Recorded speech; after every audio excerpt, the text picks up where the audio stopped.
여호수아 15장 13절에서 19절까지 말씀을 교독합니다. 여호와께서 여호수아에게 명령하신 대로 여호수아가 기럇 아르바 곧 헤브론을 유다 자손 중에서 분깃으로 여분네 아들 갈렙에게 주었으니 아르바는 아낙의 아버지였더라. 갈렙이 거기서 아낙의 소생 그 세 아들 곧 세세와 아히만과 달메를 쫓아내었고 거기서 올라가서 드빌 주민을 쳤는데 드빌의 본 이름은 기럇세벨이라. 갈렙이 말하기를 기럇세벨을 쳐서 그것을 점령하는 자에게는 내가 내 딸 악사를 아내로 주리라 하였더니 갈렙의 아우 그나스의 아들인 온니엘이 그것을 점령함으로 갈렙이 자기 딸 악사를 그에게 아내로 주었더라. 악사가 출가할 때에 그에게 청하여 자기 아버지에게 밭을 구하자 하고 나귀에서 내림에 갈렙이 그에게 묻되 내가 무엇을 원하느냐 하니 가지요 이르되 내게 복을 주소서 아버지께서 나를 네겝 땅으로 보내시오니 샘물도 내게 주소서 하매 갈렙이 윗샘과 아랫샘을 그에게 주었더라. 아멘. 할렐루야. 하나님의 크신 은혜와 평강이 오늘도 변함없이 여러분 가운데 가득 넘치기를 주님의 이름으로 축원합니다. 어저께도 잠깐 제가 이 말씀을 드렸지만 이 갈렙의 모습은 우리에게 참 큰 도전이 된다 하였습니다. 지금 1세대 군인들이 다 죽고 오직 여호수아와 갈렙만이 이제 가나안 땅에 들어갔다라고 하는 것은 당시 이스라엘 군대 속에서 여호수아하고 갈렙이 나이가 제일 많았다는 겁니다. 뭐 예나 지금이나 나이가 제일 많은 그런 이제 연장자에 대해서는 충분히 이제 대우를 우리가 하고 있죠. 그러면 이제 유다 지파가 기업을 받을 때에 갈렙이 가장 연장자면 내가 먼저라고 하면서 그러면서 가장 좋은 땅 그리고 가장 편한 땅을 아마 구할 것 같이 우리는 이제 생각이 됩니다만은 오히려 갈렙이 구한 그 성읍이라고 하는 것은 유다 지파가 지금 분배받은 땅 중에서 가장 어렵다라고 하는 그 땅을 지금 내가 거기를 이제 나의 기업을 삼겠다. 내가 정복하겠다 이 말입니다. 헤브론은 우리가 이제 어떤 곳인지 잘 알고 있죠. 40년 전에 가데스 바네아에서 정탐꾼들이 이제 정탐하러 올라갈 때 이 아낙 자손 거인족을 보아서 거기에서 공포에 떱니다.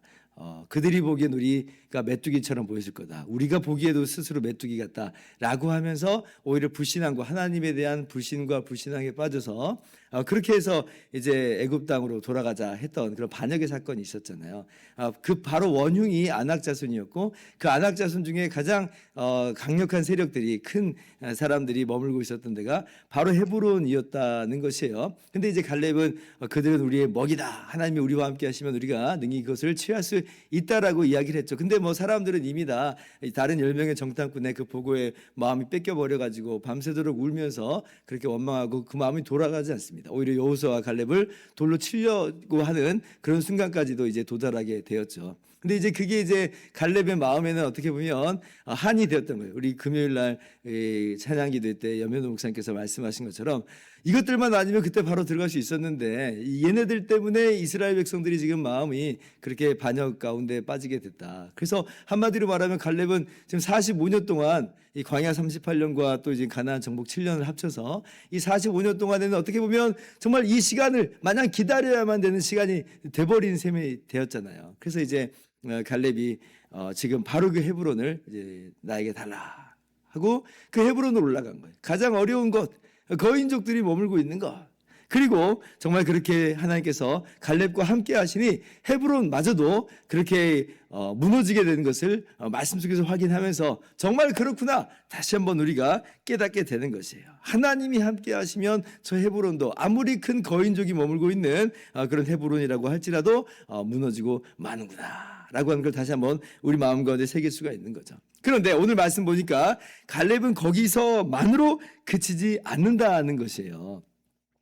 자, 14절 보시면 갈렙이 거기서 아낙의 소생 그 세 아들고 세세와 아히만과 달메를 쫓아내었고 헤브론 쫓아냈습니다. 그러면 어떻게 보면 갈렙이 이 정도에서 그래 난 내 할 일 다 했어. 자, 하나님의 살아계심과 하나님의 역사하심을 하나님이 얼마나 정말 우리의 하나님이신지를 그렇게 똑똑히 증명하여 보여준 것으로 어떻게 보면 그냥 거기서 이 정도면 됐다라고 멈출 수 있겠지만 근데 갈렙은 뭐예요? 15절 거기서 올라가서 드빌 주민을 쳤는데 드빌의 본 이름은 기랴세벨이라.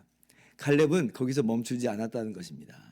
갈렙은 헤브론만 아니라 그 지경을 넓히는 거예요. 지경을 넓혀요. 그래서 기랴세벨까지도 그렇게 점령하고자 합니다. 유다 자손들과 함께 어떻게 보면 그 노구의 그 갈렙이 최선봉에 서서 나가는 걸 보는 거예요. 그러면 유다 자손이 이렇게 갈렙이 선봉에 나서 아니 제일 나이가 많으신 어르신이 저렇게 앞에 나가서 나가는 걸 볼 때 어떻게 뒤에서 머뭇머뭇거리고 주저주저할 수가 있겠어요.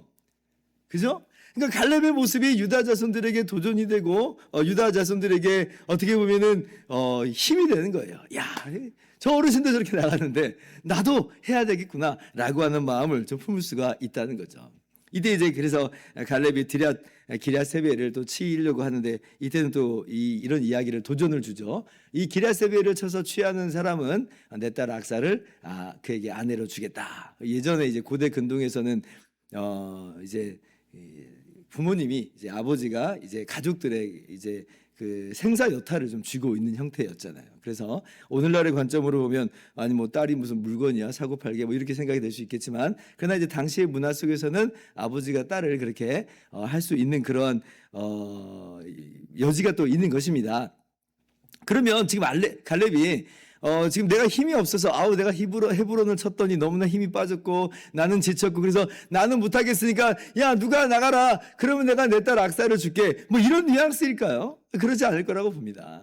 헤브론마저 쳤다면 헤브론보다 한참 못한 지금 기랴세벨에 대해서는 어떠한 그 어려움에 대한 그런 이야기가 나와 있지는 않아요. 무슨 여기에 아낙 자손이 있고 뭐 크고 강한 성읍이 지금 진치고 있고 그런 내용은 없거든요. 어쩌면 헤브론마저 쳐서 정복한 갈렙이라고 한다면 아니 기랴세벨 정도는 어쩌면 손쉽게 점령할 수 있을 거라고 봐요. 근데 어떻게 보면 갈렙이 지금 다른 사람들을 이제 세워주고자 하는 것이고 다른 사람들을 자기의 다음 세대 후세대를 잇는 이제 그런 모습으로 지금 이제 도전을 주는 거죠. 그리고 여기에 반응한 사람이 누구냐면 온니엘입니다. 온니엘이 이제 어떤 사람이냐면요. 이 그나스의 아들 온니엘이라고 하는데 갈렙의 아우인 그나스입니다. 그래서 갈렙의 조카로 이제 우리가 알 수가 있는데요. 갈렙의 조카가 반응을 하는 거예요. 내가 가겠습니다. 하고 기랴세벨을 치는 거죠. 그리고 정복을 합니다. 그렇게 해서 그 악사와 이제 결혼을 하게 되는데 우리가 알다시피 이 온니엘이 어떤 사람이냐 할 때 사사기 1장에 보면 오늘이 15장 13절부터 19절까지의 내용이 한 번 더 반복이 돼요. 똑같이 반복이 돼요. 근데 거기에서 이제 온니엘이 그렇게 이제 또 등장하는 것을 보고 그리고 나중에 이제 이스라엘 백성들이 하나님을 떠나고 그렇게 이제 메소포타미아 왕 구산 리사다임의 이 압제를 당할 때 하나님이 일으키신 첫 번째 사사, 하나님이 세우신 사용하신 첫 번째 사사가 바로 이 온니엘입니다. 그러니까 이 갈렙의 믿음이 흘러가는 거죠. 어떻게 보면 갈렙이 함께 나누었던 그 도전이 사람들에게 그렇게 흘러가는 겁니다. 그렇게 해서 하나님의 사람들이 계속해서 세워지는 것이고 그렇게 해서 하나님의 나라가 아름답게 이루어지는 것입니다. 물론 뭐 사사가 된다라고 하는 것은 내가 하겠다라고 해서 되는 것만은 아니고 하나님의 영이 그에게 임하여서 그를 사용하시는 것으로 사사가 된 것이지만 그러나 오늘 제가 주목하는 바는 갈렙이 기랴세벨까지 올라가는 이 장면과 그리고 거기에 반응하는 갈렙 이후의 세대를 보면서 야 이것이 우리의 모습이 돼야겠구나라고 도전을 받는 거예요. 제가 어저께도 어느 분에게 이야기를 했는데 지금 우리의 나이가 많고 또 우리의 연수가 많고 그래서 나는 이제 뒤로 물러설 때가 됐어.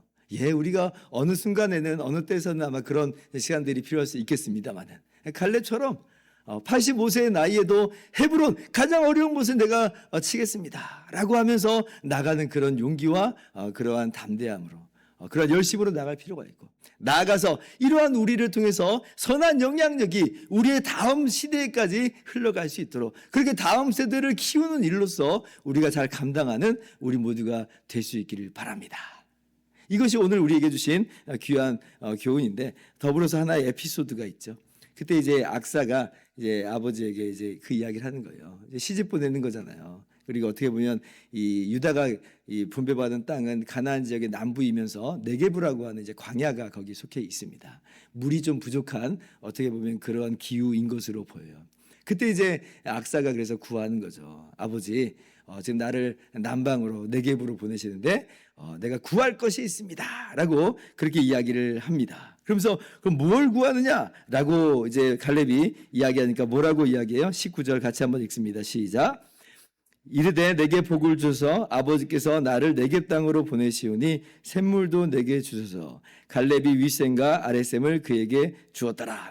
18절에 보면 밭을 구하자 하고 이제 이야기를 시작을 했는데, 그 밭을 구하자 하는 것에서 넘어서서 복을 주시고 내게 샘물도 주소서라고 이렇게 간구를 합니다. 요청을 하는 거예요. 그러니까 뭐 어느 아버지가 딸이 요청하는데 안 주겠어요. 다 주는 거죠. 그래서 윗샘과 아랫샘까지 주었다라고 하는 것을 우리가 말씀 속에서 봅니다.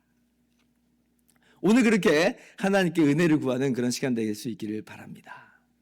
하나님께서 우리를 보내시는 그곳에 여러 가지 필요한 것들이 있을 거라고 봅니다. 광야로 가는데 물이 필요하죠. 생존에 있어서 너무나 절대적입니다. 밭을 일고 나가는데 너무나 절대적입니다. 그러면 하나님께 능히 구할 수 있는 거예요.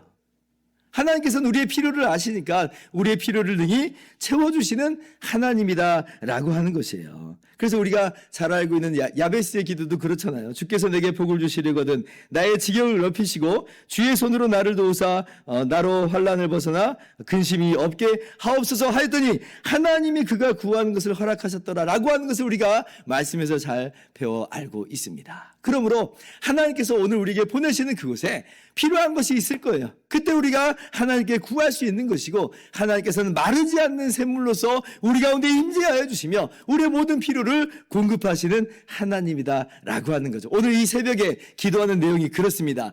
하나님, 우리에게 복을 주십시오. 하나님, 마르지 않는 샘물로 임재하여 주시고 모든 필요한 것으로 공급하여 주십시오. 주님은 참으로 일용할 양식을 주시는 분이고 우리의 필요한 모든 것들이 바로 하나님 아버지께로부터 공급되는 줄을 믿사오니 하나님 오늘 우리에게 채워주시고 역사하여 달라고 기도할 때에 오늘도 우리가 주님의 놀라운 그 응답의 손길을 누리게 될 줄을 믿습니다. 기도하겠습니다.